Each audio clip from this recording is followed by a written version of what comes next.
Katanya papa nyuruh dia jadi keluar kan pak? Ini dia pak, insya Allah. Masa pak? Enak ya, mama yang ngantar kak dia di sekolah ya. Tangis pilu istri prajurit TNI Kopda Hendrianto di hadapan sang anak, suaminya tewas akibat serangan KKB di Papua. Video tangis pilu seorang istri prajurit TNI yang suaminya gugur jadi korban serangan KKB di Papua, viral di media sosial medsos. Diketahui prajurit TNI tersebut bernama Kopda Hendrianto.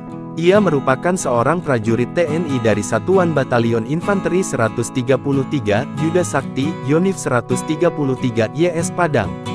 Wanita tersebut tampak menangis pilu saat jenazah sang suami hendak disemayamkan.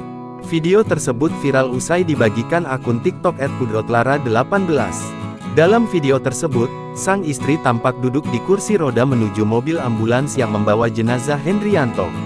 Sementara anak perempuannya digendong oleh seorang personel TNI menuju ambulans.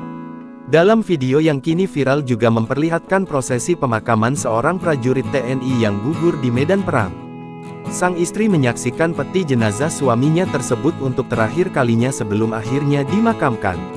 Pada momen duka tersebut, tampak sang istri yang menangis pilu. Ia mengungkapkan cerita suaminya yang telah berjanji kepada anaknya. Pak, Bapak doakan anak saya. Ya pak ya, ini dia doakan. Nanti lagi ya. Siap nak? Siap, nggak apa-apa. Janji tersebut adalah sang suami ingin melihat anaknya kelak sukses menggapai cita-citanya. Tak hanya itu, sembari menangis pilu, istri TNI tersebut mengungkapkan cerita anaknya menanyakan keberadaan sang ayah. Nggak apa-apa. Nanti kita cium ulang dia ya. Kita cium ulang ya nak ya. Mama yang ngantar kak dia di sekolah ya. Sembari mengobati hatinya, istri prajurit TNI ini berjanji kepada anaknya, yaitu bahwa dirinya yang nanti akan mengantarkannya ke sekolah.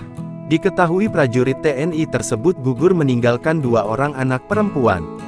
Anak pertamanya usia 8 tahun dan anak keduanya usia 6 tahun. Kopda Hendrianto meninggal dunia karena gugur diduga karena serangan kelompok kriminal bersenjata KKB Organisasi Papua Merdeka (OPM). Kopda Hendrianto tewas karena terkena tembakan di pipi sebelah kanan. Sebelum tewas terkena tembakan, Kopda Hendrianto dan personel lainnya baru pulang mengamankan ibadah Natal di distrik Aifat tersebut. Jenazah Kopda Hendrianto dipulangkan ke kampung halamannya di Jambi. Download Tribun X sekarang, menghadirkan lokal menjadi Indonesia.